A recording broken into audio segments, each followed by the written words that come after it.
Oh my gosh. So, thank you so much. It's wonderful to be here. I'm in this classroom a lot, but never before such a group, or rarely before such a group, including one of my former teaching fellows when I was a student here at Stanford, not too many years ago. I tell my children, it might seem like a long time, but it's really not. Diane Warren was a teaching fellow for a psychology class that I was in. So that was a great experience, and I have family and friends here, old friends and new friends, so it's a pleasure to be here. I can't overstate that. Let me jump right into it, I guess. And I don't want to talk too much because I know you all have probably heard a lot of people talking. So what I'd like to do is just talk a little bit, for a law professor at least. And then, which my wife reminds me, the law professors can spend 30 minutes clearing their throats. But I won't do that. I'll drink water if I need to. And then I'll just talk for a little bit and then we'll have discussion because I really want to hear your input and reactions. So I had this book that just came out, which I carry with me as it turns out because somebody might ask me about it and I need to check it because make sure what's in that thing. There's a lot of stuff in there. It's the first thing I've written. I joined the faculty in 1998, written a lot of law review articles, most of which attract a readership of 50 people, 100 people, very important people. But this is the first thing I've written that's achieved some sort of broad attention and that has really struck a chord with people, something that people care about. And I've been struck by how intensely people do care about the issues that are raised in this book. And I know people care about them because they've called me lots of names, which is one way to find out whether you get people's attention. I've been called a racial pimp, profiteer, a pawn of white people, someone who's promoting self-genocide, someone who's an advocate for group annihilation of African Americans. One woman called a KQED show here with Michael Krasny and was outraged that a white person would write something that focused on black people in this way. And Michael Krasny said, well, I'm sorry, ma'am. I just want to let you know I'm in the studio with him. And let me just tell you, right? And she, was apologetic after that. So the book has attracted a lot of attention, which is, I try to take that in stride. But I am glad that it actually does speak to issues that are important to people, that they feel passionately about. And a lot of the strong reaction starts with the title. The title of this book is Marriage for White People, which is, I should note, a title that my research assistant chose, by way of disclosure, who's not here today. She's a law school graduate, a great lawyer, who I will be writing a recommendation for later today. But she chose this title because she said the titles that I had in mind were so boring they could put you to sleep. I had titles in mind like Race, Marriage, and Inequality, an exploration of a changing institution, or cultural effects and economic influences, why marriage has changed. She said all those were boring. Why not go with something provocative? So we did. And this provocative title comes from a young child, actually, a sixth grader in Washington, D.C., responded to a classroom visitor by saying, let me back up. There was a journalist who was visiting a class in Washington, D.C., and she was talking to the class about careers, and then the conversation turned to raising children. One of the kids said, hey, we want to learn about how to be fathers. And she said, great, I'll bring in some married couples to talk to you about how to be fathers or how to be parents. And the kid said, no, we don't want to hear about married couples. And then we just want to know about being parents. And then the other kid said, yeah, marriage is for white people. And that struck the journalist as it strikes the reader in reading about this account, because it was a stark expression of this young child's perception that marriage had declined so much in inner city Washington, D.C., that it just wasn't something that black people did. It was something that white people did. And they didn't have a sense that that was a possibility even for African Americans. So we took that title and we made it a question. And the question is marriage for white people but not for black people? But then it's also a question of, well, is marriage for anyone? Right? So is marriage for even white people? Because one of the central points in the book is that marriage has declined, especially for African Americans. But it's declined, in fact, throughout society. There are more unmarried people now, or a higher percentage of unmarried people now than ever in our history. Right? And that's for a lot of reasons. But marriage is changing. Right? And so marriage has declined throughout society, but especially for African Americans. And the title is meant to capture both of those in a way that is attention-getting. And it has received some attention. Most of the controversy revolves, or much of the controversy revolves around the idea of interracial relationships, which I talk about in the book. And in short, the position in the book, which I thought was a uncontroversial one, frankly, or not as controversial as it has seemed, is that it would be a good thing for, or that interracial marriage can be a good thing. And interracial relationships are positive things, not something that we should shun or stigmatize or discourage, but in fact something that we should welcome, especially in the case of African American women. And that's the claim that has generated the response of genocide and annihilation, and the constant questions, frankly. The most popular question I'll get, which is one we don't need to ask, is whether I'm black. The second question is whether my wife is black. And those are the questions that come up all the time. And even a journalist recently from USA Today, this is an article that'll appear next week, she sent me an email because we had a telephone interview. And I think she read the book, but she said, I just wanted to know, what's your racial designation? And I emailed her back. I said, well, you can say African American. And obviously that's sort of relevant to her story in a way. And so, so the controversies focus on this interracial idea. But the book is really much more than that. And when I began writing it, I conceived of it as much more than that. I started thinking about this more than a decade ago, actually even farther back, but I really started working on it a decade ago. I would teach I teach family law, among other courses. And in family law, the central issue is the changing American family. And there are lots of books written about the changing American family and about the decline in marriage and related developments. And most of them talk about American society generally, but they don't focus on African Americans. Right? So these are books about American society, and African Americans are kind of a footnote, or 2 pages at the end of a chapter. And there are other books written about African Americans in marriage, but those books focus entirely on poor people. Right? So those are books about the poor in the inner city of Chicago who are left without jobs, and the women have children without being married. And that's an important issue, and there are a lot of books and articles written about that. But there was actually nothing, literally nothing, written about middle-class African Americans. Right? People like myself, or like people who go to Stanford or other universities. Even though that's a large and growing group, there was nothing written about marriage among middle-class African Americans.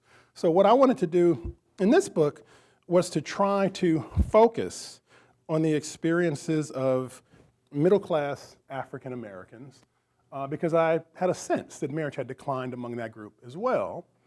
And as I got more into that story, I realized that there was a connection between what was happening among middle-class African Americans and the rest of American society. So then I began to explicitly frame the book around the idea that the issues that African Americans confront and what we see happening with African Americans is, in fact, a more pronounced or acute version of what we see happening throughout society. Right? So there's a particular story about African Americans, but that particular story actually sheds light on a more universal story, because the same trends that are operating throughout society are intensified with respect to African Americans. Right? And there are many, many examples of this, and the one that's perhaps is the most salient is with respect to unwed childbearing.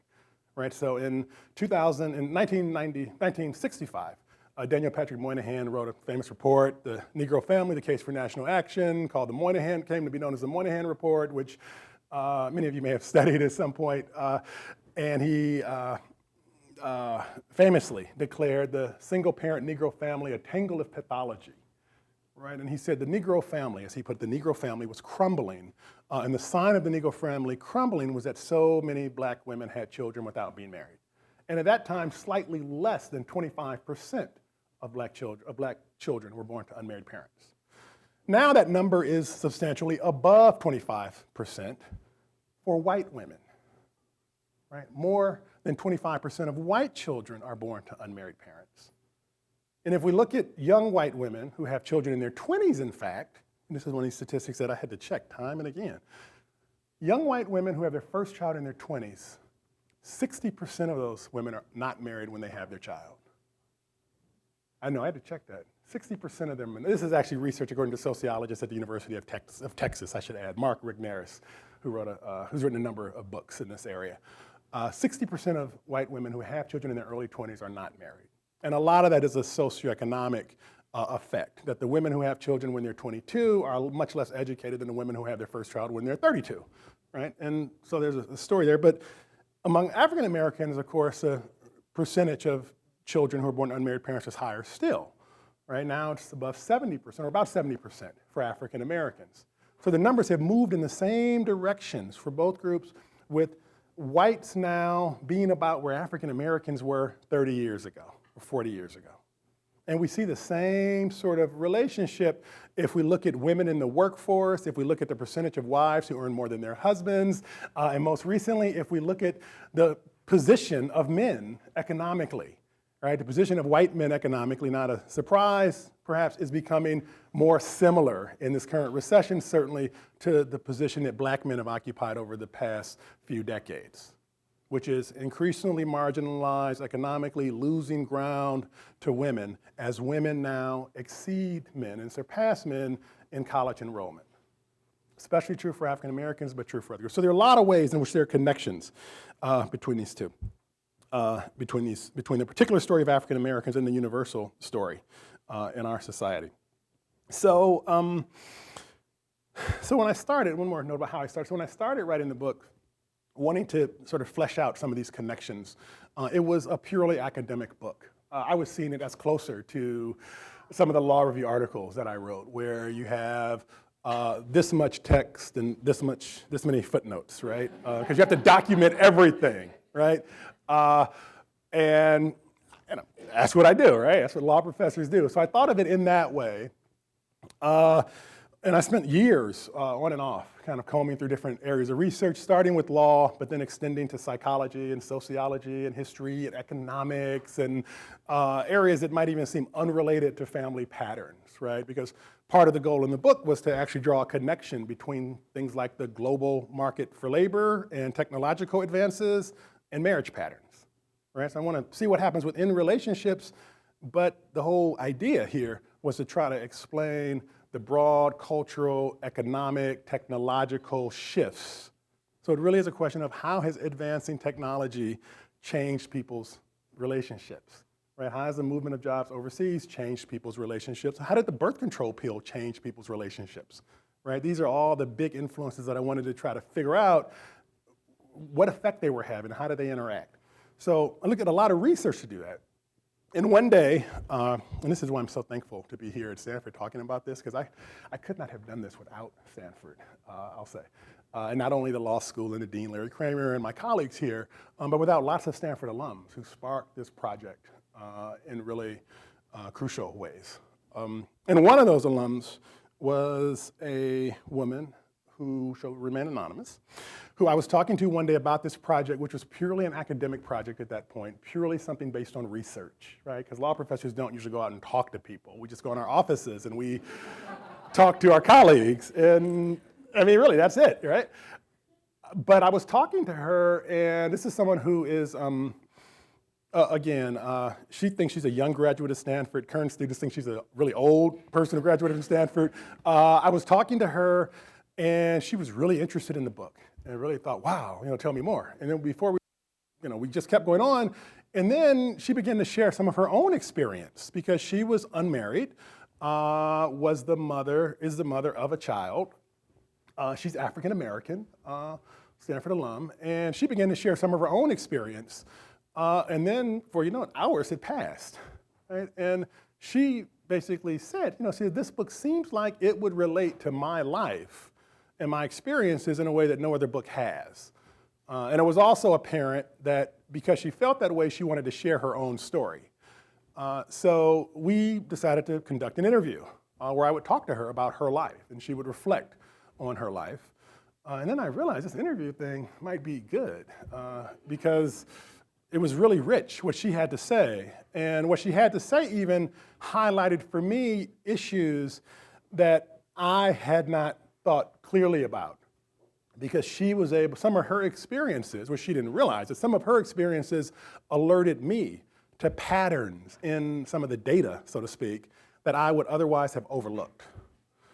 So then I began to interview another person and another person, and I sort of formally decided to interview lots of people. And the interviews shaped the book. They shaped the project. So then I began to think of it less as a purely academic project that was based on research in books and in the library, and more on research in a broader sense. Research that was library research, but also research that involved talking to people for hours and hours and hours about their lives. And that research was transformative for me to think of it that way. I think of it as a kind of combining a bottom-up and a top-down approach. On the top down is kind of the books and the library and the studies and all of that. And the bottom up is the stories of people's lives. And you bring those together in a way that each can inform the other, right? So I see things in the data that I would not have imagined were it not for the interviews. And then the data kind of allows me to think about what sort of issues I want to raise for the interviews. Right? So that was a magical experience. And I started off thinking that I would interview people of all races and ages and so forth.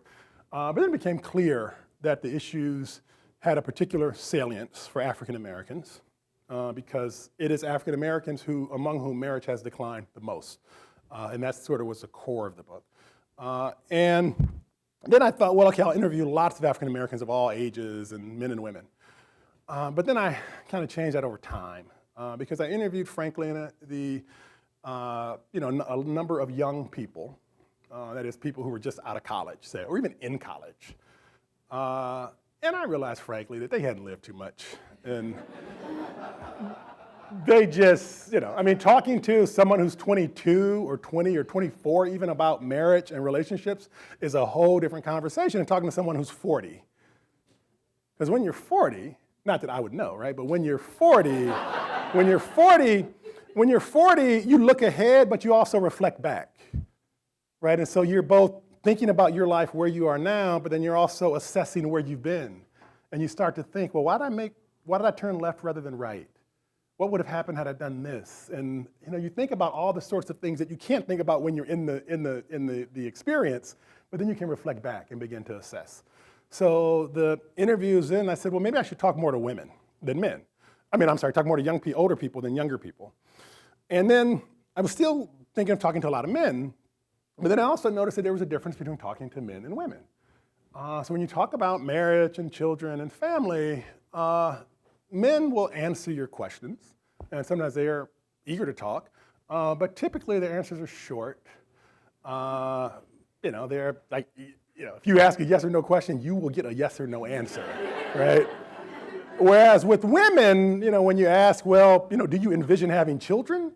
It could be yes or no, right? But it's not, it goes on and on, right? And the women will talk, and it's just, this might sound like a stereotype, but the women will just talk, right? And I had a couple of situations where I felt this very acutely, where I had interviews set up kind of back to back, and talking to the men, it was just very short and brief, and they respond. Whereas the women would often begin an answer with, I was just talking to my girlfriend about that. And then, it goes on, this long conversation. Right? So then I realized that a lot of these issues related to marriage, family, having children, they resonated with women in a deeper way, frankly, than they did with men. Right? And part of this is because of the sense of timing. Right? If you talk to a 33-year-old woman about having children versus a 33-year-old man about having children, they might have a different set of concerns there. And so then I began to focus more on women. So we have African-American women in their 30s and their 40s. Unsurprisingly, a lot of these women are graduates of Stanford, just because I know some of those people. A lot of them are graduates of Harvard, where I went to law school. A lot of them are friends of those people or friends of friends of those people. And everyone's anonymous, and details have been changed, so nobody can be identified. But so that's how the book came together. With the research on one hand and then lots of interviews on the other. And there were three sort of centers of gravity in this project that I focused on. One is the marriage decline, right? So across society, people were less likely to be married now than in, say, 1950. Big decline there. It's especially precipitous among African Americans. About 70% of black women are unmarried. Even college-educated black women are about twice as likely to be unmarried as college-educated white women. So there's a big racial gap there that applies with men as well. Black men are less likely to be married than white men at every income level. Even black men who earn, say, $100,000 a year, I think are about twice as likely. Some of these are rough because I'm not checking my text here. Some black men who earn about $100,000 a year, who earn $100,000 a year, are about twice as likely as their white counterparts to be unmarried. So there's a racial gap in marriage across the socioeconomic spectrum. We see it among men, we see it among women, and that's what results in that 70% of black children being born to unmarried parents, right, is that racial gap in marriage.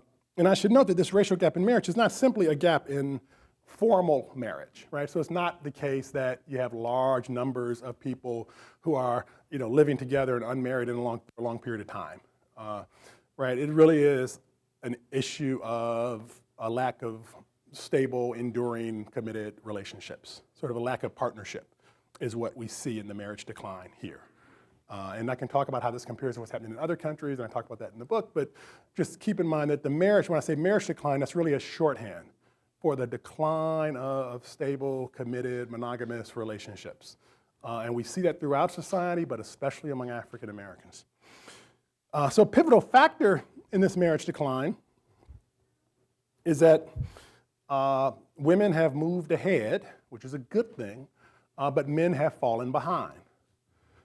And this as a parent of three boys. This is this is a very difficult book to write, I'll just say. It was a difficult book to write. It's a difficult book to write because, when you write about the Supreme Court's definition of racial discrimination in these particular cases and how that changed, or, whether someone should have standing, you can't only get so worked up about that, right? But and this book started out as a more purely legal book, I should add too, that was really focused on family policy. But then the personal issues got to be so interesting that I decided to zero in on those. But the personal issues are also issues that hit very close to home for all of us, because we all live in families. Many of us have been or are or want to be married and either do or might have children. So all of these issues hit close to home. And one of the issues that hits close to home for me is the fact that while black women have done well in many respects, black men have struggled in a way that is very distressing. Twice as many black women as black men graduate from college every year. Twice as many. It's actually, for those sticklers out there, it's actually 1.95 to 1, okay? But we're gonna round that up to 2, right? 1.95 to 1, right? So about twice as many black women as men graduate from college. And that is a striking statistic. It is the case as well that among the population in general, more women than men graduate from college now. Right? So again, we see this development throughout society, but especially pronounced among African Americans, where we have 2 to 1 in college. Black women even dominate black men in traditionally male fields such as computer science and engineering. There are more black women who are majoring in computer science or engineering right now and who will receive degrees this year than there are black men by far. Black women are approaching 2 to 1 nationwide in law school and medical school. So we have these huge gaps. And then at the other end of the socioeconomic spectrum, 1 in 10 black men, more than 1 in 10 black men, in fact, is in prison or jail as we speak. These are men in their 20s to early 30s. This is like prime marriaging age, and 1 in 10, actually about 1 in 9, but we'll just say 1 in 10 are in jail or prison. 1 in 4 are estimated to spend time in jail or prison. right? So the backdrop for relationships now among African Americans is a world where there are twice as many black women as men graduating from college, and 10% or more of the men are just out of circulation, right? And then there's another large percentage that may not be in jail, but their lives are not looking real promising, right? So the question then is, well, what happens when we create that skewed gender ratio? And one way to understand what happens is when we create that ratio is to think about the relationships as a market. And this is the framework I've used really throughout the book. Right? This is a book that's not very romantic, right? So if you want someone who's going to explain, how you can visualize your reality and bring it about simply by envisioning it, which one of my sisters says, if you envision what you want, it'll happen. This is not a book that goes into all that, right? This is a book that just says, look, here are the facts, here's the information. The fact is we have this many men, this many women, people are out there in the relationship market, and what happens in that relationship market is going to be influenced a lot by the numbers of men and women. And so one thing that happens in that relationship market is that higher achieving women are more likely than they've ever been to marry lower achieving men, right? So more than half of college educated black wives have a less educated husband. That's another striking statistic, right? So you can think of college educated women, about 50% of them are married to a guy who didn't graduate from college. This is among African Americans. About 50% of black women are married to a guy who didn't graduate from college. But it's also true that among whites, women are about 4, 5, 6 times as likely as they were 30 or 40 years ago to earn more than their husbands. Right? 30 or 40 years ago, in 1970, I think, say there were only 2 or 3% of wives who earned more than their husbands. Now it's 25%. So it's about 1/4. So again, trends in the same direction, but more extreme among African Americans and among other groups. So that's one development. The other development, so black women lead in a sense. They're at the front end of the decline in marriage and the front end of the marrying less educated or lower earning men. But they trail in another development, and that's with respect to interracial marriage. And this is the puzzle that really pulled me throughout the book to try to figure this out. Black women have the smallest group of men within their race to marry. Black women have the smallest group of men within their race to marry, right, because of incarceration, educational underachievement, economic failures on the part of black men. Yet they're also the least likely to marry someone of another race. Right? Only about 10%, actually less than 10% of black women, even looking at recent marriages, will marry someone of a different race. Whereas for black men, it's between 2 and 3 times as much as that. So black men are between 2 and 3 times as likely to marry someone of another race as black women. Asian Americans and Latinos are also more than 3 times as likely as black women to marry outside their race. So black women simply are, in terms of their intimate lives, the most segregated group in the nation. And you might even think that black women are especially likely to marry lower earning men and especially likely to be unmarried because they don't marry across group lines. This is where all the trouble starts here, right? And then the question is, my question was really, why is that? And would it be a good thing if more black women married across group lines? And I'll just say here, there are a bunch of different reasons for why black women are so segregated in their intimate lives. I think of it really like a puzzle with different pieces. There are a lot of different pieces to the puzzle, right? One piece to the puzzle is that black women are disinclined to marry across group lines because we, as a society, have made so many of them feel that if they did so, they would be abandoning black men, betraying the race, leaving brothers behind, however you want to put it, right? There's a sense that what a good black woman would do is to hang in there with the black man, even as, or especially because the black men have struggled so much. And that somehow it's the black woman's role to help him and lift him and pull him along, right? What would be worse, according to this view, than to go to a place like Stanford and become successful and have a job as a banker or a lawyer or something, and then, abandon your group. Right? That's the message that we've given black women in all sorts of ways. And that results in many feeling that they don't have the option to marry across group lines. And the story of the book is basically one thread of the story is that, well, actually, no, black women have more options than they think, more options than we've led them to believe that they think. And that actually it would be a good thing if more black women were to do the same thing that other groups of people have done and to expand their options in terms of their relationships. And if they expanded their options in terms of their relationships, we would have more black women marrying men of other races, and that would be positive. In fact, I argue that those women would, in many cases, have better relationships with non-black men who have a similar socioeconomic status than they would with black men who have a different socioeconomic status. In other words, those women would actually be better matched with the person they sat next to in law school, say, who might be Asian American or Latino or white or Middle Eastern. They'd have a better relationship with that guy than the black guy they grew up with, but who, for whatever reason, did not go to college. So that's one argument. And again, I say this is not my opinion, I'm the messenger. I'm the messenger. I'm the one who distills the information. So, whenever I make a claim and someone says, well, how do you know that? Why do you say that?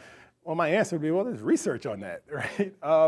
And there usually is, and there actually is research on this even, that black women who marry men of other races actually do have lower divorce rates, frankly. This is another surprising thing. They have lower divorce rates, according to the best available research, than black women who marry black men. I just put that out there. Black women who marry men of other races have lower divorce rates than black women who marry black men, and part of the reason for that, I think, is because a lot of the black women who marry black men are married to guys who they're not well matched with. And part of the reason they're not well matched is because they have a whole different set of experiences, aspirations, sensibilities, education levels, professional trajectories, all of that stuff. So that's one statement that's got me into a lot of trouble. The other statement that gets me into a lot of trouble is that in fact, if black women are concerned about African-American marriages, the best thing that they could do to bolster marriage among African-Americans would actually be to open their options to men of other races. Right? So there's the paradox there that by considering interracial relationships, they actually bolster relationships within the race. Right? And the reason that is because part of the problem when you have the skewed gender ratio is that the group that's in short supply has a lot of power. So because black men are scarce, frankly, black men have a lot more power than black women do in relationships because black men have a lot more options than black women do. Right? So lots of women means lots of options for men, few men means few options for women. And that shapes the relationship. And this is not only true among African Americans, this is true generally, right? We have researchers who've looked at gender ratios on college campuses because, again, women are the majority in college now. And when you look at college campuses, you find that there are campuses that vary dramatically in their gender ratios, right? Some are 50-50 or even 55-45 men, and others are 65-35 women. And some researchers have looked at that and concluded that the gender ratio on campus has a pretty strong influence on the type of relationships that people have on those campuses. So when men are in short supply, say when they're 35% of the population and women are 65%, that means men have more power because they have more options. And if they have more power, they can dictate the type of relationships that occur. And so what sort of relationships do we think men might want versus what women might want? And it just turns out that the men in the relationship, in the campuses where the men are in short supply, researchers have found that there tend to be fewer boyfriend-girlfriend relationships, fewer long-term monogamous relationships, so on and so right there. I was surprised by this, right? But that's a finding that some people think is really sensible, that men and women might have different ideas about the type of relationship they want, and so that men use their power to have relationships that are to their liking, whereas women would use their power to have different types of relationships that are to their liking. So that's what happens on college campuses. We also see evidence that sex ratios matter when we look at China, say. Right? So China is a flip side of what we see on college campuses, right? Because there are a lot of men and few women as a result of one-child policy. But it's also the case that gender ratios vary across Chinese provinces. And so researchers have looked and said, well, let's see how varying gender ratios influences people's behavior. And what they find there is that in areas where there are even more men than average relative to the number of women, the men work harder, they save more money, they buy bigger houses, they do all these things that you can only interpret as something that would give them an advantage in the search for a wife. When the competition is stiffer, they step up their game, right? Because they know, right, that the competition is stiffer. Again, so this is in China, right, the opposite side, right? So we see this, and this is a very difficult thing to study because there are always so many variables that might influence, obviously, people's behavior. But it seems sensible that the sex ratio might influence the behavior of men and women. And so with African Americans, we see that African American men, even the highest earning men, are much less likely than their white counterparts to be married. And there's some evidence even that the highest earning black men who earn more than $100,000 a year, are even less likely to be married than men who earn, say, $50,000 a year or $60,000 a year. So there's a big gap in marriage, and there's even a drop-off in marriage for the highest earning African Americans. And part of the story there would be that African American men, like men of any group, might become disinclined to marry when they don't have to. When they're more able to dictate the terms of the relationship, they're more apt to choose non-marital relationships. That is, they're less inclined to embrace ongoing, long-term, monogamous, committed relationship. And that's part of the African American marriage decline as well. So now that's part of the African American marriage decline. If this power disparity between black men and women is the problem, then it might seem that the best thing black women could do is to increase their own power in their relationships. And the only way they can increase their own power vis-a-vis black men is to expand their options and open themselves to relationships with other men. So if they do that, it's kind of, to be blunt, it kind of means, well, if you're in a relationship with a guy, you're a woman, and this gets me in trouble too. If you're in a relationship with a guy and he knows and you know that you don't have a lot of options outside of that relationship, he's actually not going to treat you as well as he might if he knew that you could leave. Because there are other things you could do, right? And if you had better options, then he has the incentive to treat you better. And if he has the incentive to treat you better, it might also mean that the black woman would more be in a position to, as a friend says, be the deal maker in the relationship rather than simply the deal taker. To actually be able to get the relationship that she wants rather than settle for the relationship that the man wants. So in that way, for black women, there's this paradox that although we might think of interracial marriage as abandoning the race or betraying the race or leaving black men behind, it actually is a good thing, not only for the women and for their children, who are going to be more likely to grow up with two parents. It's a good thing for the black community more generally and for African American couples as well. Because in the long run, right, even the black men are going to benefit from marriage. It's just that they might have a shorter run perspective in their own decision making. So that's sort of where the book ends up. And along the way, I sort of explore all of these issues through, again, this combination of research on one hand, with personal stories on the other. And I'm always hesitant to say anything about the books. I guess I can just quote reviewers, though. My favorite review was and then I'll open it up for questions. My favorite review was in a publication called The Daily. I don't know if people have read that, which I had never heard of it, but it was a wonderfully written review. It's a publication for the iPad. And the reviewer started off by saying that this book, the title of this book is provocative in the worst kind of way. But then he said, but the book is provocative in the best kind of way. And then he went on to talk about that. And I was like, yeah, I like that. And the other So that was, and the other good thing that happened this week, this has been an especially good week. I'm in a light mood now. This has been an especially good week because we also had an article in my favorite magazine, The Economist, who wrote a really, really nice article. I didn't write it myself, although it might seem that way if you read it, but it was a really nice piece, so I was really happy with that. And our goal now is to try to move from these very short snippets of coverage that we've had thus far, which is 3 minutes on CNN and another 2 minutes on CNN and 4 minutes on this show, and that's just the way television works, even a lot of radio. Now we're going to try to move to some longer form coverage. So we're going to have half an hour or an hour on some television outlets and on some other radio shows. So let's open it up for questions.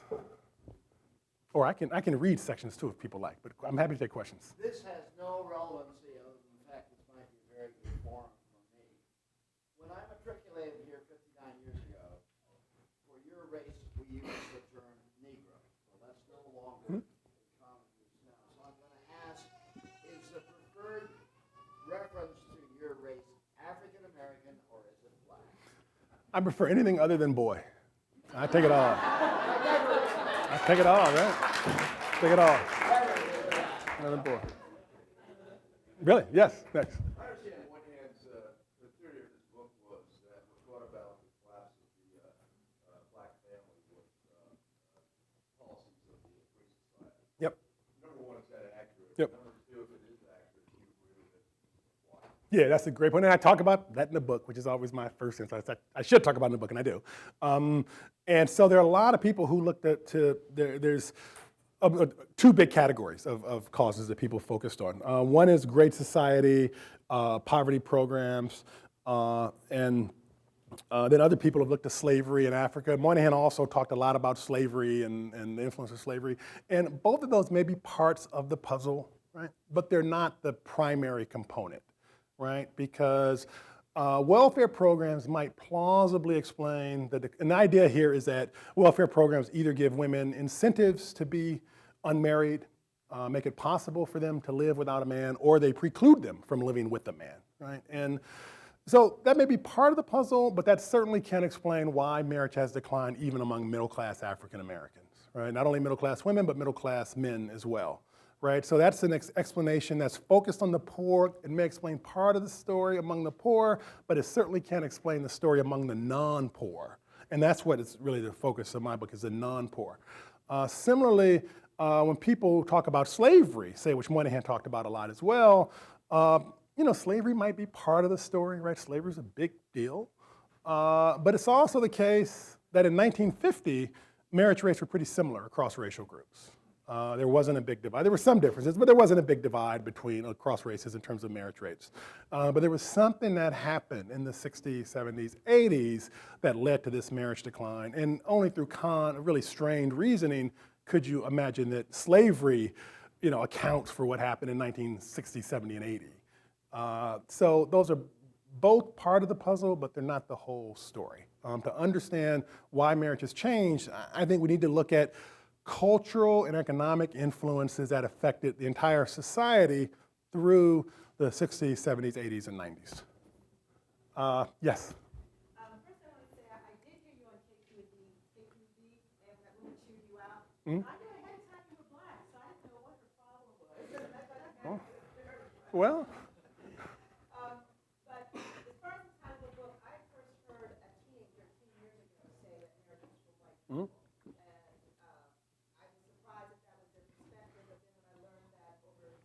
Mm-hmm. Mm-hmm. Yep. It made absolute sense that that was the reality they were living on. Mm-hmm. The problem that I have, and I haven't read your book, so I can kind of give you. Yeah, we got books right outside, and they tell me that if they don't sell them, I have to buy them, and I don't want to buy those. So I don't want to buy those. The problem I had, and I'm sure maybe you addressed it in the book, was that I felt like you were giving a pass to America because you don't address the number of African American males who are dead. And I heard at one point that for women who are of marital age, not just 20 or 30, but on up, that's like 22% of all those men are dead. Well, Did your research show that, or was that just something that was just on the internet? I think that was on the internet and totally bogus. But the broader issue, no, the broader issue there is that we do have census figures that sometimes you'll hear stories about, there are X numbers, X more women than men in the population and so forth. And, the census, the problem with the census, right? There are a lot of people missing from the census calculations, right?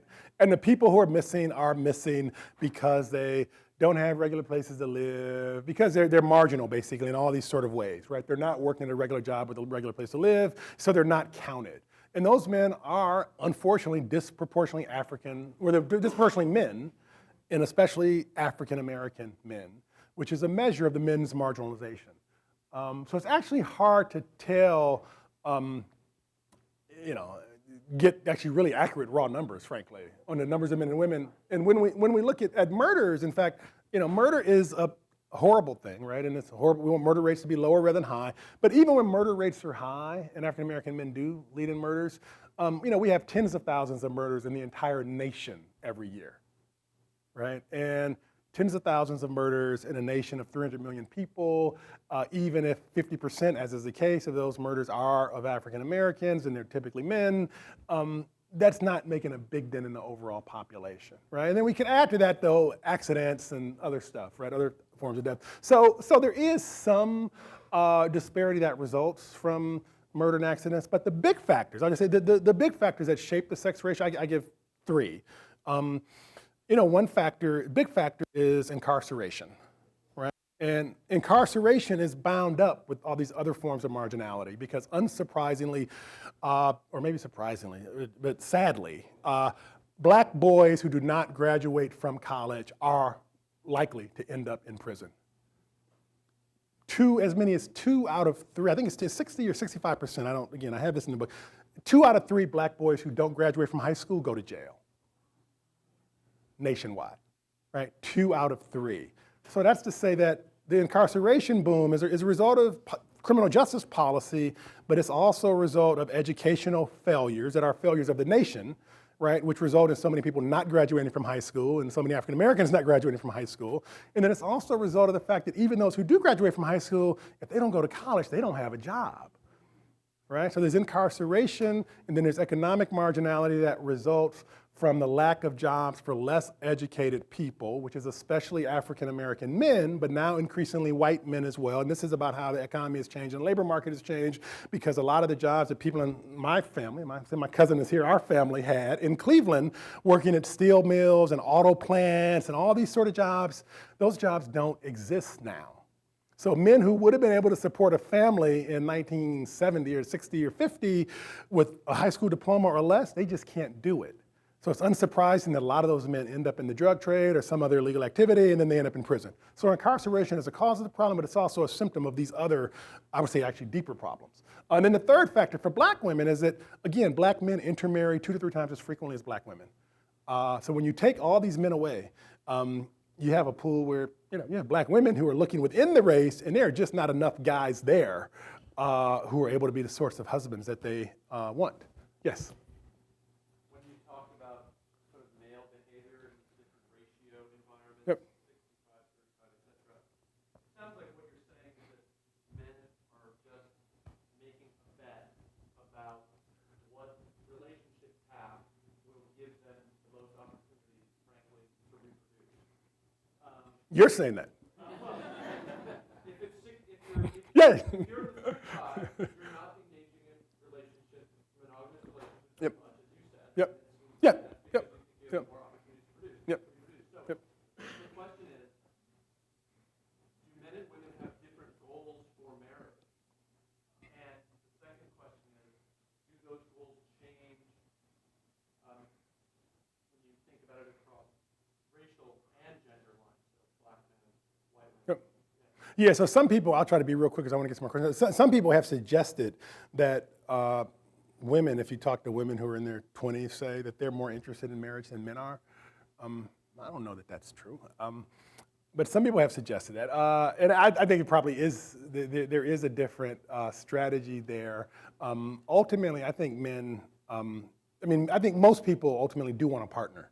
And that's obviously a big issue in the book. Most people do want a partner ultimately, right? You don't imagine thinking, I want to raise children alone or grow old alone.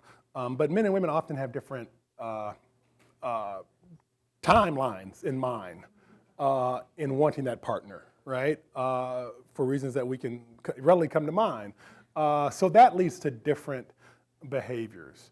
And across race, if I'm tracking your question right, across race, I think that, one of the goals of the book is to try to rebut claims that we see differences between African Americans and others due to some specific African American culture. My overarching throughout the book, I sort of point out where claims that cultural differences account for racial differences are usually wrong. Usually, those supposedly cultural differences can actually be explained on the basis of different situations or different circumstances. So if black women make different decisions than white women, or if poor women make different decisions than affluent women, or black men than white men, it's usually because their circumstances differ and that other groups would make the same sort of decisions if they were in the same circumstances. So that's the overarching point. Yes, in the back. Anyway.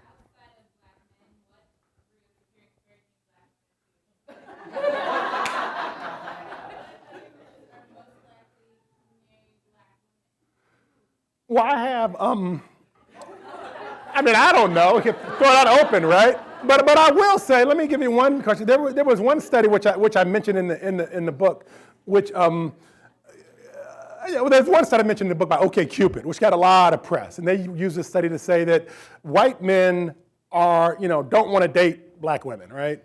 And in fact, when you look at that, you find that even if, and there are some white men who don't want to date black women, but basically men actually are more open to interracial relationships than women are. And that's true across the board. That's true for every group, right? That women tend to be more focused on, having everybody fit well together and work well together and having good relationships within the family. They're a little more risk averse, and that is reflected in wanting a partner of the same group. And that can be race or religion or some other group. So men have lower boundaries in that way than women. They have fewer filters than women. And in this OkCupid study, and so there are a lot of white men who actually are very open to black women.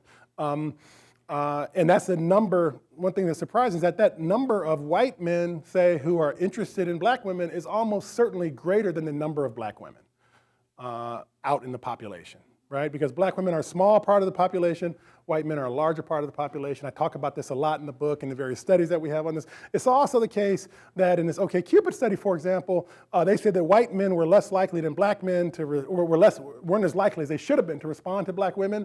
But it was also the case in that study that they looked at Latinos, they looked at Asian Americans, they looked at Indian Americans, they looked at Middle Easterners, and those groups were actually more likely to respond to black women than white men, and some of those groups were more likely to respond to black women than black men. Right? Let me just say it again. They were more likely to respond to black women on the internet than black men were, right? So there's a lot of possibility out there, and the big puzzle, it really is a puzzle of, we have the most educated, accomplished group of black women in our nation now, more than ever, right?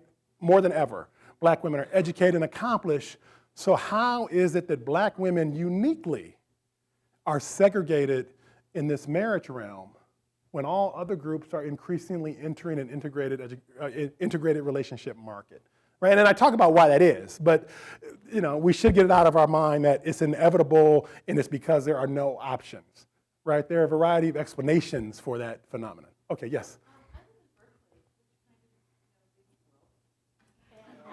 Yeah. If you would like to say so, okay. But you're a Stanford grad, though. Oh, next question over here. Next question. Who do we want? It just came out. It's the first time we've done this. In the last calendar year, and in Piedmont and parts of a huge upsurge of women in interracial. Yep. It's been so Black women interracial couples. black women Yep. interracial. Yep. And it has been so Yep. startling Yep. in its increase. Yep. I was wondering, I think that's right. And there's some ways. I'll just say one. you noticed Yep. Well, yep. Well, let me give you part of it. So California leads the nation. Well, part of the reason that happened in the last 12 months is because people heard about my book, so they began talking about it.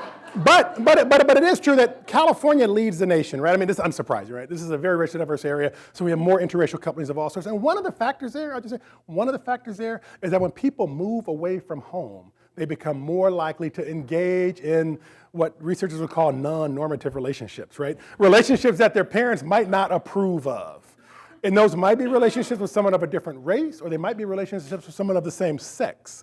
But when people move away from home and you get away from your family and your friends and your community, all their love and affection, which can also be social control, becomes less effective, right? And so then people can make decisions that are their decisions. So the moral there is that one of the reasons that interracial relationships have, been low, right, and for black women especially, has to do with a whole set of pressures that originate with family and friends and community to have people make relationships that they want them to make rather than the relationships that the individuals might want. So it's not surprising that in California, where people move away, you see much higher rates of interracial relationships, much higher rates of same-sex relationships. You also see, for example, that if you look at black women who immigrate from another country, they're much more likely to marry across racial lines than black women who are born in the United States and stay where they grew up, right? And that's true more generally, that immigrants generally are much more likely to form interracial relationships, right? So, explore all those in much more detail. So we have time for one more question? Okay, one more question. And then, for those who actually are interested, we'll show afterward, I have a short video clip with my favorite ABC News correspondent, Lindsay Davis from Nightline, which we just did, which just showed a couple days ago.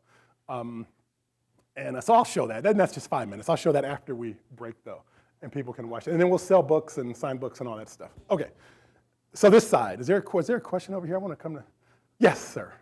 You haven't spoken about implications for children in these Yep. single-parent family situations, whether they're white or black. I do. I talk about that in the book. Yeah, and that's not a. This is well, the best circumstance for children is to be raised by both their parents. That's the best circumstance for children. They're more likely to be raised by both their parents when their parents are married.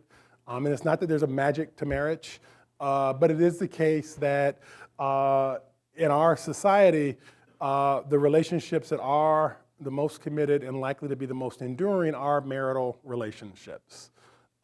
So when we see that 70% of black children are born to unmarried parents, some of those parents are living together when the children are born, but the overwhelming majority of those relationships dissolve within a year or two, right? So what that means, that 70% figure, that means, and I mean, I don't want to end on a high point, but I mean, that means that, the majority of black children are not raised by their parents living together. So they don't have all the benefits, the child development benefits, the economic benefits, all the benefits that two people can provide. They don't have those benefits because when the parents are not together, the relationship with one or the other, usually this relationship with the father, tends to wane for a variety of reasons across time. So this is not a good development for children. It's not a good development for African American children in particular. For those of you who came from the education forum, one of the issues that there is a huge divide in terms of all sorts of outcomes between children who are raised by two parents and children who are raised by one parent. There's also a socioeconomic divide in our society, which is widening, and that socioeconomic divide actually tracks the marriage divide. So the children who are born to less educated, lower earning parents are extraordinarily likely to be raised by one parent alone. Children who are born to more affluent parents, better educated parents are more likely now, in fact, much more likely than those lower earning parents and even more likely than 30 years ago to be raised by both parents. So there's a way in which you have the socioeconomic divide. That socioeconomic divide tracks the marriage divide. People are marrying people within their socioeconomic group. So we have highly educated, affluent people who are, in a sense, consolidating gains, providing good outcomes for their children, and less educated parents are not doing that for a whole host of reasons, right? But that's not happening among less educated, less affluent parents, and those children are suffering horribly. But within this story, even the African American middle class is an outlier among the middle class. Because even among middle class African Americans, the African American middle class is the outlier among the middle class, because even among educated and affluent African Americans, we see a lot of the same issues that we see among much less advantaged whites. So that's sort of the sad part of the story, which animates the whole book, right, and which has motivated the book, is how to understand what's happening. So thank you all. And